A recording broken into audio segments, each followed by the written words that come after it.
Hi guys, here is Shahzad Ahmad from sheikhzi.com and welcome in lecture number 5। आज हम output देखते हैं कि हम आउटपुट कैसे जनरेट करवा सकते हैं, कैसे हम अपना आउटपुट देख सकते हैं एक पर्टिकुलर प्रोसेस को कंप्लीट होने के बाद। आपको पता है कि आउटपुट क्यों ज़रूरी है, बिकॉज आपके यूज़र को पता चले कि वो क्या मिस्टेक कर रहा है, क्या नहीं कर रहा है, या उसे जो है स्टेप्स जो है वो कैसे फॉलो करने हैं एंड कैसे फॉलो नहीं करने हैं। बिकॉज जैसे ही आप यूज़र नेम एंड पासवर्ड देते हैं, तो अगर आपका user name and password wrong होता है तो आप देख सकते हैं कि हर किसी का अपना जो है वो मैकेनिज़्म होता है।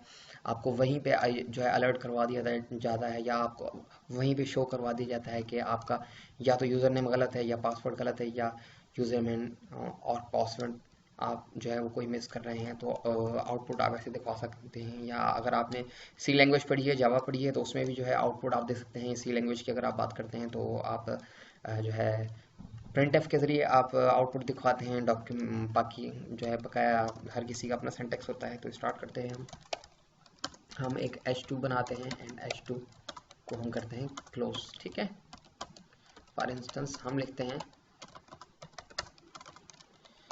Welcome in JavaScript, sorry JavaScript, and then हम एक पैराग्राफ बनाते हैं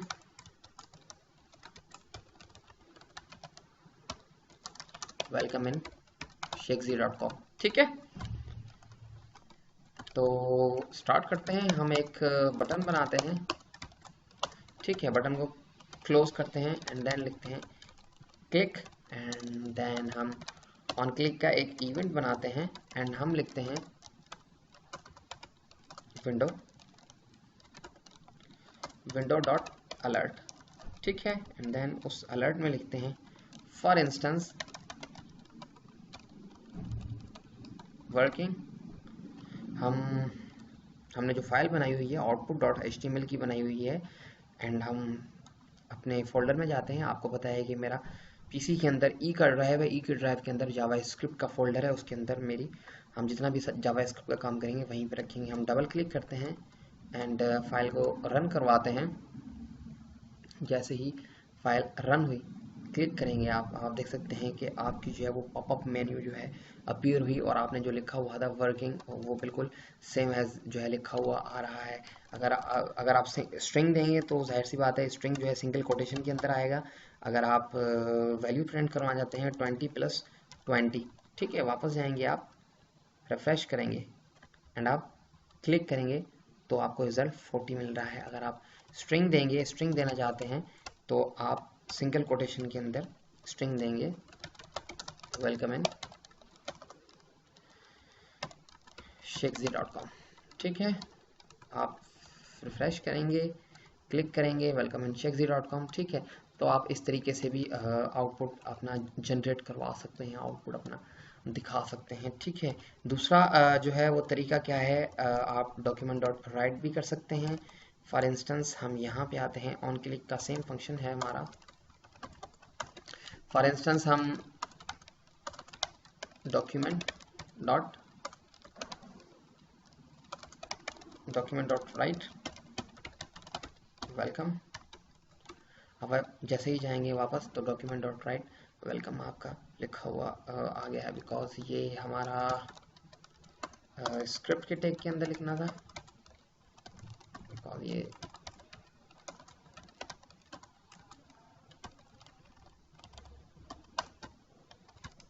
ठीक है। आप जैसे ही वापस जाएंगे तो डॉक्यूमेंट डॉट राइट वेलकम आपका आ जाएगा, बिकॉज हम स्क्रिप्ट का टैग लगाना भूल रहे थे। हम इंटरनल स्क्रिप्टिंग पे जस्ट इसी एग्जांपल, यही एग्जांपल है जस्ट वाई हम देख रहे हैं। अब दोनों में डिफरेंस क्या है, जो है हमारी वो पॉपअप मेन्यू जो है ओपन हो रही थी विंडोज डॉट अलर्ट से एंड डॉक्यूमेंट डॉट राइट से। डॉक्यूमेंट डॉट राइट जो है वो आपका बिल्कुल एक आप चीज़ों को मैनेज तो कर सकते हैं, आप रिजल्ट तो देख सकते हैं, बट क्या हो अगर आप डॉक्यूमेंट डॉट राइट को ही जैसे ही आप डॉक्यूमेंट डॉट राइट लिखते हैं, फॉर इंस्टेंस स्ट्रिंग के लिए तो आप सिंगल कोटेशन में लिखेंगे, बट 20+20 को जब आप देखते हैं तो 40 आपका बिल्कुल रिजल्ट आपको प्रॉपर मिल रहा है। बट क्या हो अगर आप इसे ही जो है एक बटन के अंदर रखें, ठीक है, एंड यहाँ पे लिखते हैं फॉर इंस्टेंस क्लिक में, ठीक है। एंड हम ऑन क्लिक का इवेंट रखते हैं, ऑन क्लिक का इवेंट हम रखते हैं एंड उसमें हम रखते हैं डॉक्यूमेंट डॉट राइट, ठीक है। एंड यहाँ पे हम लिखते हैं 20+20। जैसे ही आप पेज रिफ्रेश करते हैं तो आप बटन आ गया, जैसे ही आप पेज क्लिक करेंगे तो आप देख सकते हैं तो वो क्या कर रहा है, जितने भी आपके HTML के यहाँ पे एलिमेंट आपने बनाए हुए हैं वो सबको रिमूव जो है वो कर देता है। तो डॉक्यूमेंट डॉट राइट जब आप वैसे लिखते हैं तब तो जो है आपका बिल्कुल प्रॉपर काम हो रहा है, बट जैसे ही आप इवेंट के अंदर देंगे तो डॉक्यूमेंट डॉट राइट क्या करेगा, आपके जितने भी जो है इमेजेस होंगे, जितनी भी चीज़ें होंगी आपकी, वो सबको जो है वो ख़त्म कर देता है, मिटा देता है, ठीक है। एंड आप और कैसे जो है वो जनरेट करवा सकते हैं अपना आउटपुट। फॉर इंस्टेंस मैं एक यहाँ पे डिव बनाता हूँ, ठीक है। उस डिव को मैं एक जो है आईडी असाइन कर देता हूँ, ठीक है। आईडी असाइन करता हूँ, फॉर इंस्टेंस माई डिव के नाम से मैं एक आईडी बना रहा हूँ, ठीक है। एंड देन मैं यहाँ पे एक बटन बना देता हूँ एंड देन जो है बटन को बटन मैं लिखता हूँ क्लिक मी, ठीक है। एंड हम एक ऑन क्लिक का जो है इवेंट चला देते हैं, ठीक है। एंड वहाँ पे यहाँ पे आने के बाद हम माई फंक्शन, ठीक है। एंड जब हम एक्सटर्नल, मेक श्योर जब आप एक्सटर्नल स्क्रिप्टिंग की बात कर रहे हैं तो आपको फाइल अटैच करवानी होगी। हम इस एग्जांपल में जो है इंटरनल स्क्रिप्टिंग पे ही काम कर लेते हैं, ठीक है, बिकॉज टाइम बचाने के लिए। स्क्रिप्ट स्टार्ट करेंगे, स्क्रिप्ट आप क्लोज करेंगे, ठीक है। सबसे पहले आप क्या करेंगे, आप जो है आईडी को गेट करेंगे, ठीक है, बिकॉज यहाँ पे आप फंक्शन चला रहे हैं तो जाहिर सी बात है यहाँ पे आप फंक्शन बिल्कुल स्टार्ट करेंगे एंड देन माय फंक्शन के नाम से आपने जो फंक्शन बनाया हुआ है हम बिल्कुल उसे ही, बिकॉज यहाँ पे आप फंक्शन कॉल करवा रहे हैं, ठीक है। हम सबसे पहले document dot gate element by ID, बहुत लंबा चौड़ा सिंटैक्स होता है जावास्क्रिप्ट का, ठीक है। तो आईडी हमने दी थी माय डिव के नाम से, ठीक है। देन इनर HTML, ठीक है। इनर HTML पे हम लिखेंगे यहाँ पे वेलकम इन shexy.com, ठीक है। हम वापस जाएंगे एंड रिफ्रेश करते हैं। जैसे ही आप क्लिक करेंगे gate element by ID document dot inner HTML, हम डिबगिंग जो है आपको मैंने बताया था आप कैसे करेंगे डिबगिंग,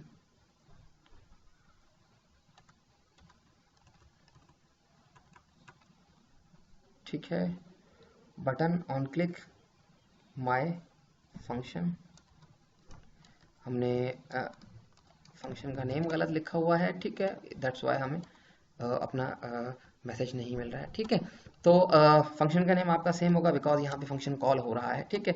माय फंक्शन के नाम आपने आपने फंक्शन बनाया and then dot inner HTML क्या करता है कि आपका जो कंटेंट है, अगर आप इंस्पेक्ट एलिमेंट करके देखते हैं तो यहाँ पे आप बॉडी को ओपन करेंगे तो देखें आपकी डिव जो है वो खाली है, एम्प्टी है। या आप जो है व्यू पेज सोर्स देखेंगे तो आप देख सकते हैं कि यहाँ पे आपकी डिव जो है वो एम्प्टी है, खाली है, ठीक है। लेकिन जैसे ही आप क्लिक करते हैं तो आप यहाँ पे देखेंगे कि आपकी डिव के अंदर जो है वो कंटेंट आ चुका है, ठीक है। यहाँ पे देखें वेलकम इन shexy.com, या आप व्यू पेज सोर्स में देखेंगे तो यहाँ पे आप देखेंगे कि जो आपकी डिव है, ठीक है, यहाँ से वैल्यू आपकी आ रही है, ठीक है। तो आप चीज़ें जो है ऐसे मैनेज करेंगे using inner dot HTML, but आपको जो है आईडी गेट करवानी होगी। तो फिलहाल के लिए हम आपको जो है वो कॉन्सेप्ट्स दे रहे हैं कि आउटपुट आप कैसे कैसे जो है वो जनरेट करवा सकते हैं, ठीक है। फॉर इंस्टेंस आप एक और मेथड है, हम जैसे ही ऑन क्लिक जो है करते हैं तो कंसोल डॉट लॉग, ठीक है, कंसोल डॉट लॉग एंड यहाँ पे हम लिखते हैं वेलकम इन shexy.com। कंसोल डॉट लॉग अक्सर प्रोग्रामर यूज़ करते हैं, ये बहुत ही बेस्ट प्रैक्टिस आपकी यही है कि अगर आप डीबगिंग कर रहे हैं तो ऐसे आप करें, ठीक है। रिफ्रेश करते हैं, आप जैसे ही क्लिक करते हैं तो आप देख सकते हैं कि आपका कुछ भी अपीयर नहीं हो रहा, बट क्या होगा जब ये कंसोल आप देख रहे हैं, कंसोल के अंदर जैसे ही आप आएंगे तो आप देख रहे हैं वेलकम इन shexy.com। ठीक है, रिफ्रेश करते हैं, दोबारा क्लिक करते हैं तो आप देख सकते हैं कि वेलकम इन shexy.com। जितनी बार आप क्लिक करेंगे तो आप यहाँ देखेंगे कि आपके हिट्स आ रहे हैं कि इतनी बार जो है वेलकम डॉट शेक्सी क्लिक हुआ है। तो आप आउटपुट जो है ऐसे जनरेट करवा सकते हैं। अब वो आपकी रिक्वायरमेंट क्या है कि आउटपुट आप कैसे जनरेट करवा रहे हैं, कंसोल डॉट लॉग से या इनर डॉट एचटीएमएल से जब आप आईडी गेट करवा रहे थे, या जो है डॉक्यूमेंट डॉट राइट से, या आप जो है जैसे आप वटेवर जैसे आप प्रिंट करवाना चाहें वैल्यू। तो हमें अपनी फीडबैक से ज़रूर आगाह कीजिएगा। Thank you for watching. खुदा हाफिज़।